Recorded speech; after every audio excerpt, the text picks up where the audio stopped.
$931.4 million. That's how much the Federal Reserve will spend to print bills in 2023. But there's a problem with U.S. cash. We haven't modernized or changed our currency. That's probably a mistake. For example, we should have dollar coins instead of paper notes. Physical currency has changed around the world, but not in the U.S. The Nordic countries, we see a move away from cash and to digital. India had a government-sponsored program to eliminate small denominations of cash. The rest of the world has moved towards polymer notes, which are a form of plastic, last something like 4 times as long as the old paper notes. Meanwhile, an increasing number of Americans are ditching cash for electronic payments. The Pew Research Center found 41% of Americans in 2022 didn't use cash in a given week. That number rose from 29% in 2018. Still, cash demand is growing, and experts say it's not going away. There's actually more cash in circulation today than ever. Cash production has been growing year by year by 1.5 to 2% for at least a decade. U.S. government is very much engaged in electronic commerce, in addition to being the entity that prints cash. In terms of electronic transactions, replacing cash, no. Cash always has an important and valuable spot. So what's wrong with U.S. cash, and how can we fix it?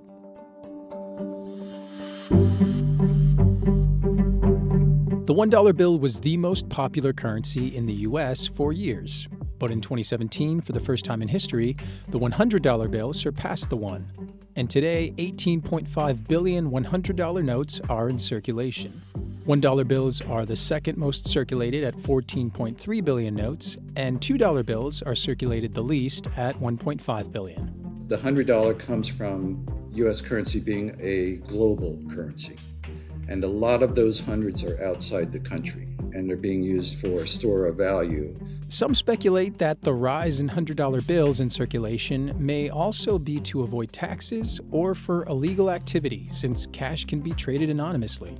I think the other argument is somebody involved in illegal activity will find a way to get around not having $100 bills. Credit cards or electronic payments of any type, there's a way to track them. But I do understand wanting to be fully anonymous as you go about your day, and cash does provide that. They don't want their wife to know they spent $200 on a coin for collectors, for example. And in the past, accessibility has determined what currency Americans choose. The $2 bill has lost its place in everyday usage. It was left out of the vending machine market. Denominations like the $2 bill or the half-dollar coin, because there was no space made in the actual cash registers, they became less popular. In the 1960s, the half-dollar lost its place because it wasn't included in the use of parking meters. The Federal Reserve has also ended production of currency before and tried to change different denominations. America used to make things called half cents. The penny wasn't always the lowest denomination of coin. Bills over $100 like the 500, 1,000, and 5,000 were discontinued in 1969 because they were rarely spent. And at that time, checks and credit card payments were on the rise. In the late 1960s, the Bureau of Engraving and Printing called the Treasury, and the Treasury called the Federal Reserve, saying, if we're going to print these bills again, we have to make new plates. There was a debate going on at the highest levels. And they thought, nobody's going to use cash in 10 years. And 6 in 10 Americans say convenience is key to spending. The U.S. Treasury oversees both the Bureau of Engraving and Printing, responsible for paper notes, and the U.S. Mint, where coins are made. The 2023 budget to produce paper bills is $931.4 million. About 28% of that goes to paper, ink, and labor, while 63% goes to manufacturing overhead, general support, research, and engraving. The Fed says U.S. bills are made to last, with a 25% linen, 75% cotton blend, and that it takes 4,000 double folds before a banknote will tear. But many countries have moved their lower currency denominations to coins to help with longevity. A metal dollar will last about 30 years in circulation. How many of us have gone to a vending machine and tried to use a dollar bill and had to feed it in 5 or 6 times? You don't need to do that with a coin. The rest of the world makes coins usually for $1 to $2. It's hard to find a paper note below $5 American in most developed countries. Japan's 500 yen coin is equivalent to about 3.5 US dollars, and Australia and Europe use 1 and 2 coins in place of notes. But the US has tried switching to coins before. In the 1920s, the Treasury reintroduced the $1 silver dollar and the $2 bill because it'll save money. $1 coins last a long time. $2 bills, you only have to print half as many as the ones. It didn't go over at all. Then they tried it in the 1960s under the Kennedy administration. People didn't want $1 coins and twos except to save as a souvenir. People have thought about reviving the 500 and cut the production by 5, save money. Nobody's gone for it. The Fed also says transitioning to coins is inefficient and costly. The argument for the $1 coin, it was cheaper over the long run. But over time, there were upgrades, various additives and varnishes. So now the $1 bill, I think, has a life close to 6 years. And why has every other country done it?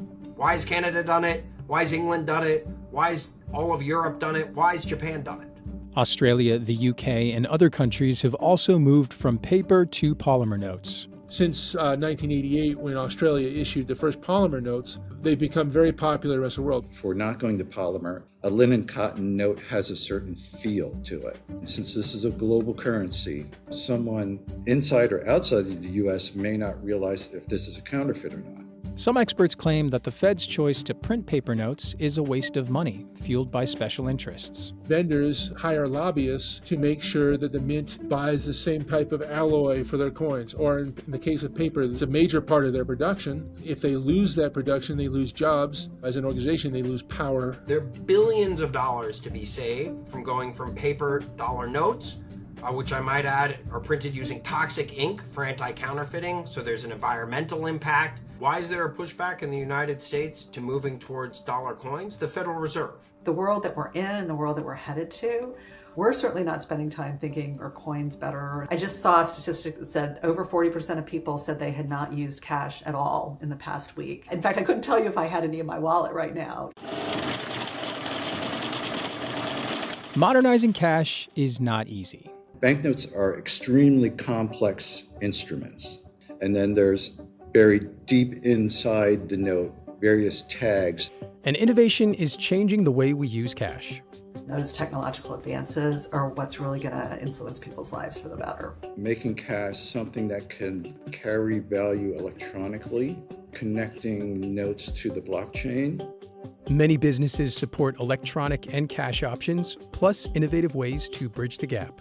If you still transact in cash, but you need to buy or want to buy something online, get a QR code. There's a variety of stores that will do this. Scan the QR code, pay in cash, and they release your merchandise. Your electric bill comes, you can go to a Walgreens and pay that bill with cash. And cash is cheaper.